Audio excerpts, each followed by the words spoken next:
Os problemas do Brasil e algumas proposições.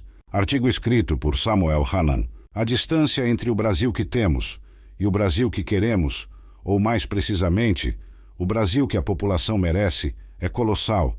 A nação almejada é mais justa e menos desigual.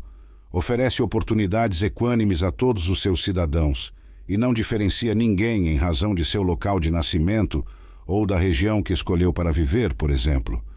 O país desejado pelos brasileiros é aquele que desenvolve políticas públicas para melhorar a vida da população, combate a corrupção, elimina privilégios, reduz a máquina pública e aumenta sua produtividade.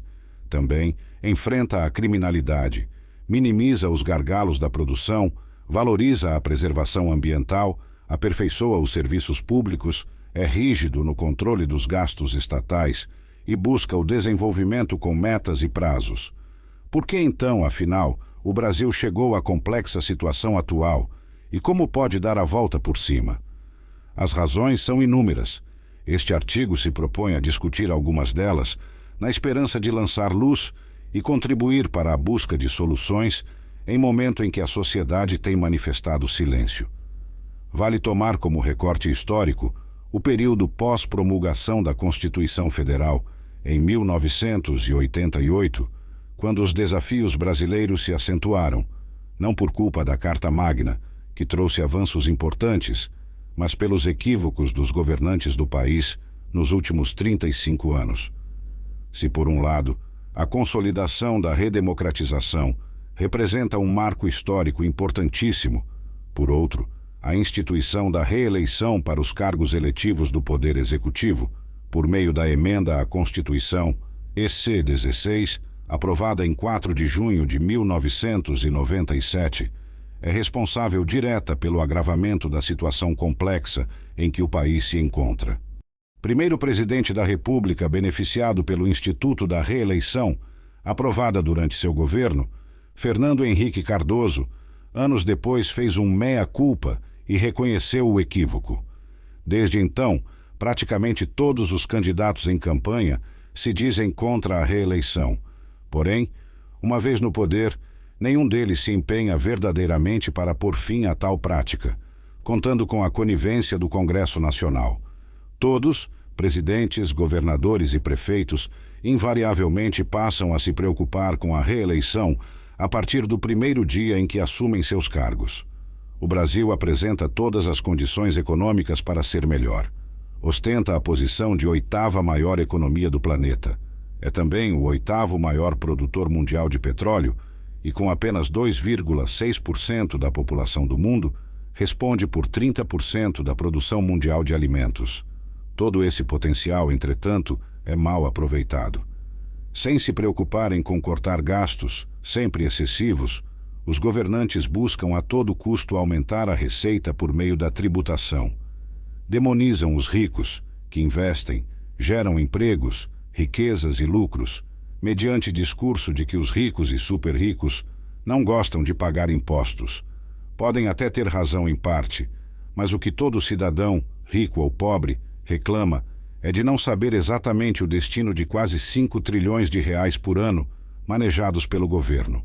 O país ainda penaliza os mais pobres ao não promover a correção anual da isenção do pagamento de imposto de renda.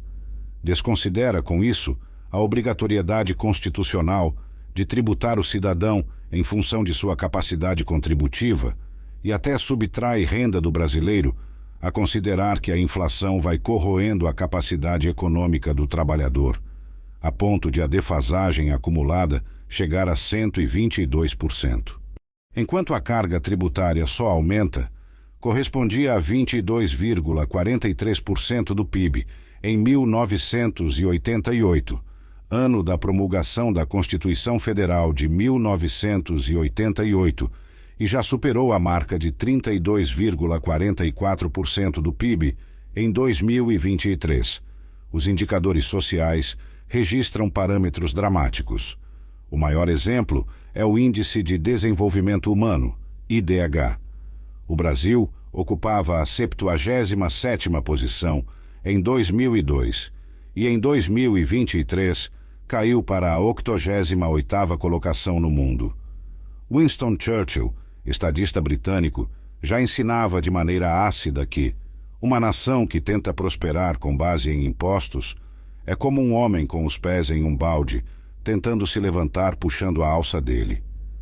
Nos últimos 35 anos, o Brasil também alimentou o crescimento dos gastos com o funcionalismo público, hoje equivalente a cerca de 12,8% do PIB, despesa 30% maior que a média registrada nos 38 países que compõem a Organização para a Cooperação e Desenvolvimento Econômico, OCDE.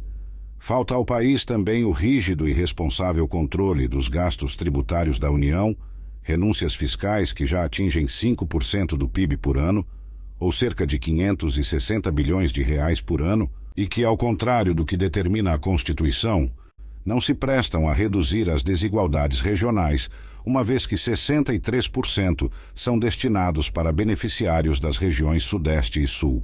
O Brasil ainda perde anualmente de 240 bilhões a 273 bilhões de reais com o custo da corrupção, que poderia combater com mais efetividade se, por exemplo, tornasse imprescritíveis os crimes praticados contra a administração pública e retomasse a possibilidade de prisão dos perpetradores após a condenação por colegiado em segunda instância.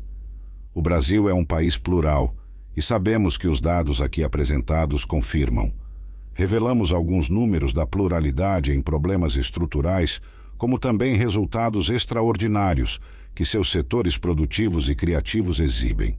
Nosso profundo desejo é que as transformações necessárias vençam. Samuel Hanan é engenheiro com especialização nas áreas de macroeconomia, administração de empresas e finanças, empresário, e foi vice-governador do Amazonas, de 1999 a 2002.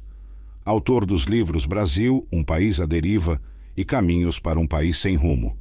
Acesse o site samuelhanan.com.br.